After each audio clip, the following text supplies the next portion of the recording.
Welcome to yo-yo TV. మొన్నటికి మొన్న మోగనూరు మండలం కేంద్రంలోని జిల్లా పరిషత్ ఉన్నత పాఠశాలలో ఓ బాలిక ఫుడ్ పాయిజన్ కారణంగా మృతి చెందడంతో సర్కారుకు కొత్త తలనొప్పులు వచ్చి పడ్డాయి. రాష్ట్ర ప్రభుత్వంపై ప్రతిపక్షాలు విమర్శనాస్త్రాలు ఎక్కుపెట్టడంతో ఫుడ్ పాయిజన్ ఇష్యూను ప్రభుత్వం సీరియస్గా తీసుకుంది. ఫుడ్ పాయిజన్ అంశంలో క్వాలిటీకి పెద్దపీట వేయాలని రాష్ట్ర ప్రభుత్వం నిర్ణయం తీసుకున్నట్లుగా తెలుస్తోంది. మిడ్ డే మీల్స్లో క్వాలిటీ పాటించని హై స్కూళ్లపై చర్యలు తీసుకోవాలని డిసైడ్ అయింది. రాష్ట్ర ప్రభుత్వానికి మచ్చ తెచ్చేలా పరిస్థితి మారడంతో ఈ నిర్ణయానికి వచ్చినట్లుగా సమాచారం. ఫుడ్ పాయిజన్ అంశంపై విపక్ష పార్టీలు బీఆర్ఎస్, బీజేపీ ఘాటు విమర్శలు చేస్తున్నాయి. గులాబీ పార్టీ గురుకుల బాట పేరిట ఈ నెల 30 నుంచి వచ్చే నెల 7 వరకు ప్రత్యేక కార్యాచరణను సిద్ధం చేసింది. ప్రభుత్వం ఏర్పడిన నాటి నుంచి ఇప్పటి వరకు 11 నెలల్లో 38 ఫుడ్ పాయిజన్ ఘటనలు జరగ్గా 48 మంది విద్యార్థులు మృతి చెందడంపై పెద్ద ఎత్తున ఆందోళనలు చేపట్టాలని నిర్ణయం తీసుకుంది. దీనికోసం బీఆర్ఎస్ ప్రవీణ్ కుమార్ ఆధ్వర్యంలో 5 సభ్యులతో గురుకుల అధ్యయన కమిటీని ఏర్పాటు చేయనుంది.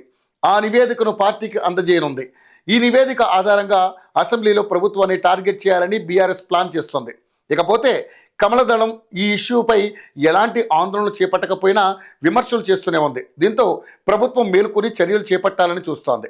తెలంగాణలో గురుకులాలు, సర్కార్ పాఠశాలలు, హాస్టళ్లు ఇలా ప్రభుత్వ భోజనం అందించే అన్ని చోట్ల మానిటరింగ్ చేపట్టాలని ప్రభుత్వం ప్లాన్ చేస్తుంది.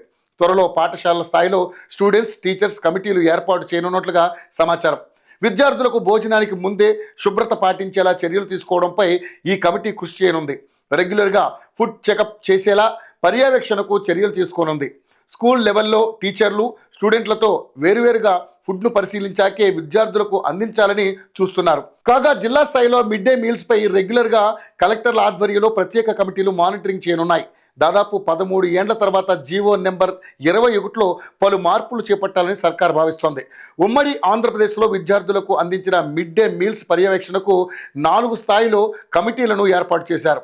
స్టేట్ లెవెల్ కమిటీతో పాటు state level executive committee, district level, మండల లెవెల్ కమిటీలు ఇందులో ఉన్నాయి.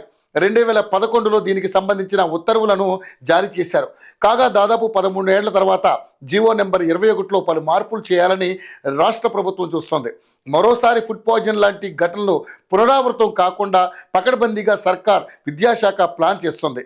సర్కారు చర్యలతో అయినా విద్యార్థుల సమస్య పూర్తి స్థాయిలో తీరుతుందో లేదో చూద్దాం మరి.